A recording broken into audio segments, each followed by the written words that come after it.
Hey, it's Jeremy from jeremy.net. So I'm drawing this page where I've got Ariel slashing this guy's throat open and drinking his blood. Kind of a grisly scene here. But as I was looking at it, trying to think about what I wanted to talk about, I realized there's something that I may not have talked about before in my videos. And that is about using restraint in techniques. And obviously, I'm not using a lot of restraint in this actual page in terms of how much blood I'm drawing. It's kind of a gory sequence. But there, each drop of blood that's on here and each splash and splatter, I'm drawing it with my brush by hand. And there's this very specific reason why I'm drawing each and every drop.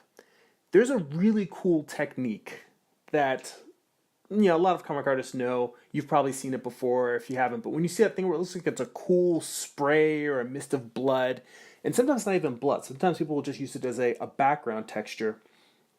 But the way that you create that effect, I'm not going to show it here in the video because I don't tend to use it. And that's a personal choice. There's nothing wrong with the technique. I think it's a really, really cool look. My problem is that I can't be trusted with it. And that's where restraint comes in. So the technique is that you just take an old toothbrush or a new toothbrush, whatever. Just a toothbrush you're not going to use to brush your teeth anymore. You take that toothbrush and you put a few drops of ink on it, and then you just run your finger across the bristles, kind of flicking them. And you can use your finger, or if you don't want to get your fingers dirty all the time, you can use the end of a brush. You can use a popsicle stick, which is what I tended to use. Whatever. But the point is that you run something along the brush so that it sprays the ink off of it, a little thin mist of splatter. You can also just put a little bit of ink. You can dip a straw in the ink and blow a little bit for more exact, thicker splatters.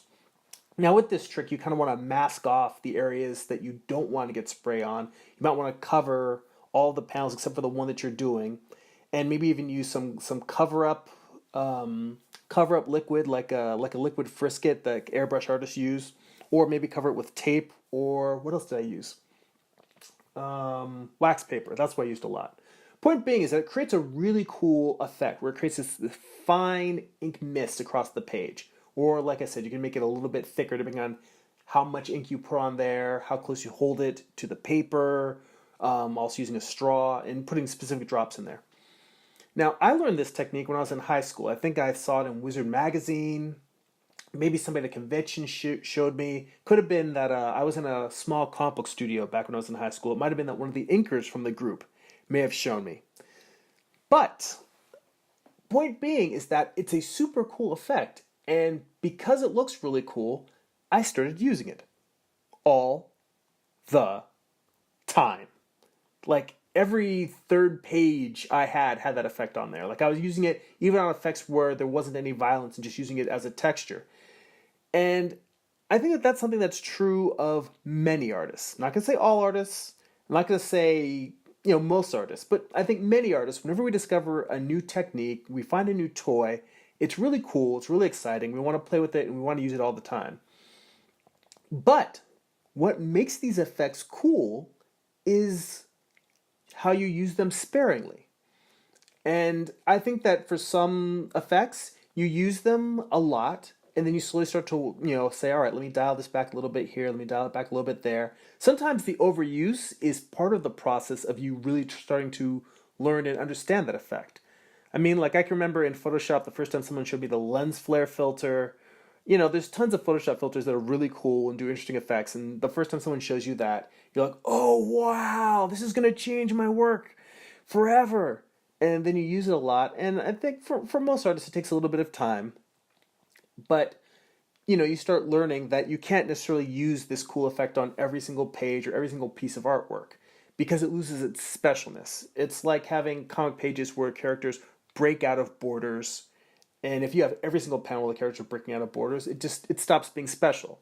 So whether it's a technique, like with the actual medium or tools you're using, whether it's a visual effect or a storytelling effect, it is important to have a certain amount of restraint with your work. Because if you use these effects on every single page, then the power of that effect gets lost. And with this blood splatter effect, there's plenty of comic artists that still use it today. And I'm sure you've seen it in comic books. And I'm not saying it's a bad technique or that they shouldn't be using it. And I'm not saying you shouldn't use it either. I'm saying that I myself know I can't be trusted and I'll overuse it. So I just decided to stop. And now every drop of ink, every splatter of blood, every drop is something that I made a conscious choice to put on there. And that's the thing about techniques. You want them to be conscious choices. Thanks for watching. If you enjoy these videos, please like and share them. Don't forget to click the subscribe button. You can sign up for my weekly newsletter to get a free digital comic at newsletter.jeremy.net. That's newsletter.gerimi.net. Also, visit my main website, jeremy.net, where you can buy my comic books, art prints, and more. There's also links to my Instagram, Twitter, and other social media accounts. That's it for now. Go be creative.